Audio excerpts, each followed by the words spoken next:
Hello, ladies and gentlemen. Today I have a guest here. He has a very interesting story. He's one of the most powerful initiatives in the campus of TRU, has a great influence in student experience, and he has a message to deliver and he believes in. Today we have our guest here, Mr. Nathan Lane. Yes.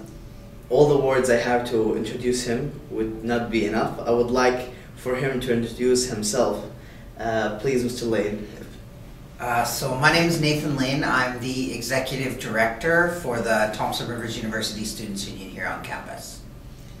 So, just to start with the questions, first of all, tell us the story behind the TRUSU.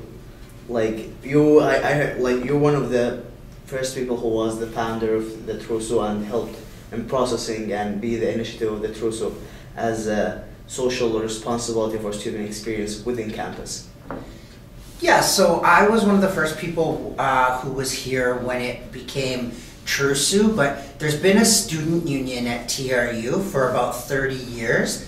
It's had various different makeups because the campus was different. But yeah, I've been here for about 6 years working at the student union, helping to provide services and different things for students.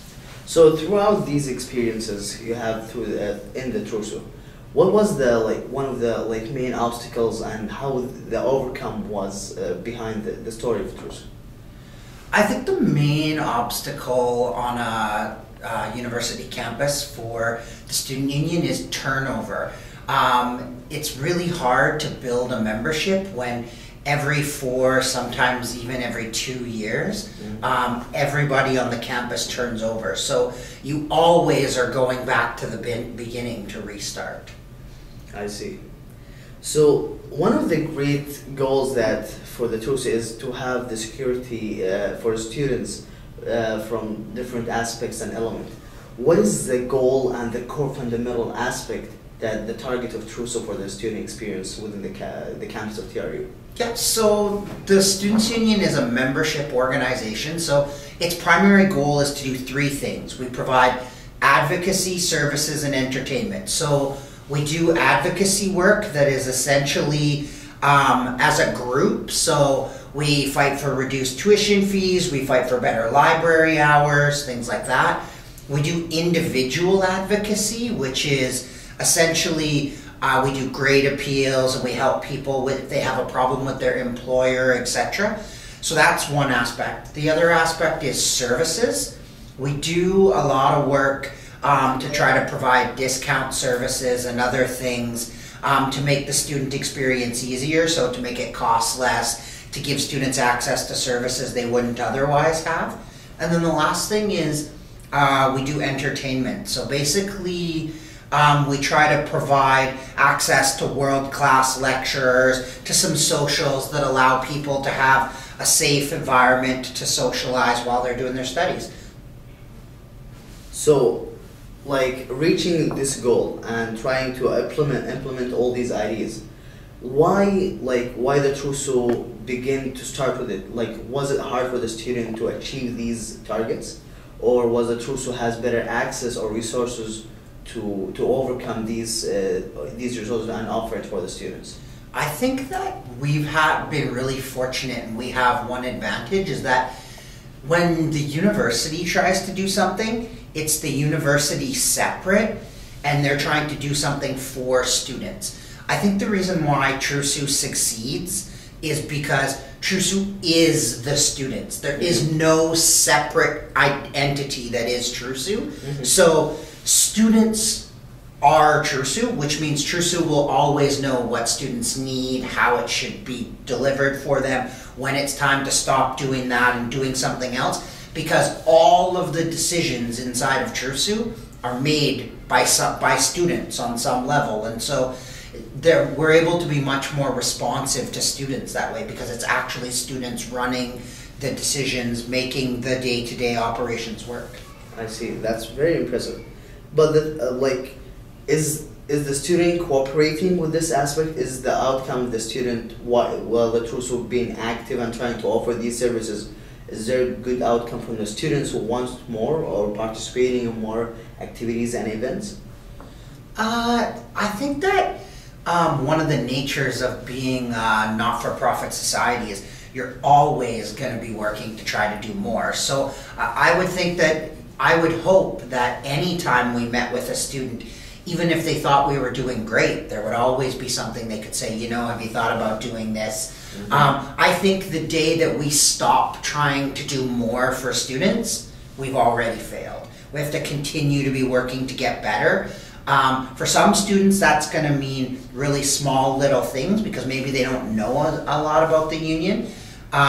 For some students who take advantage of a lot of our services already, it's going to be finding that one additional thing that makes the union just a little better for them, right? That's very nice. So, like, through this experience of nonprofit organization and making the chart organization and trying to process all these different elements, what are the recommendations we have for any type of, for students, activity, volunteer opportunity, nonprofit organization, or even student clubs? What are the things that you always put in mind and you advise other students if you want to try to do something? This is the first thing you have to keep in mind. I think the first thing that I try to tell students when they come on campus or when they're getting involved in a not-for-profit or trying to get involved in their community is don't let opportunities pass you by. There are hundreds of opportunities every week to go to a lecture and learn something new, to take a class in a subject you might not know, to do the orientation at the library so that you can better understand how to do research for your project. There are so many opportunities, and students sometimes do I only take the ones that I have to take for my program. You miss out on a whole bunch of opportunities if you don't have the attitude that says, I'm going to try to do every possible thing that I can do during my time. I think those are the students who have the best experience, but they're also the students who are most prepared when they leave the institution because they have taken the opportunity to be a leader in a club, to learn how the library works, to do those kind of things, so they're much more prepared than their colleagues. That's very nice. So, to close off, I would like to ask you this question. If you would have the chance to do anything else, what you would do as a career? You know, it's funny because I never thought when I graduated from university that I would be working at a student union, but I honestly, can't really imagine doing anything else. I mean, at some point, I'll move on, but right now I have a job where I work with literally hundreds of people a week who are trying to help students, serve them. It's a pretty dynamic job, so it changes all the time. I'm really enjoying myself. I hope that someday I'd be able to move on to maybe a larger not-for-profit and continue to work in this kind of work. But I haven't spent much time thinking about it, to be honest with you. So, as a conclusion, that means loving your position and your career and what you do will actually make you achieve and actually make you initiative and active and pursuing the right aspect, introducing the effort you want to deliver for students. And this is what Mr. Nathan here proved to us. He didn't even thought about different career or thought about having a different position, and the reason why he's enjoying what he's doing. Thank you very much, Mr. Nathan. Thank you. You've been great. Thanks a lot. Perfect.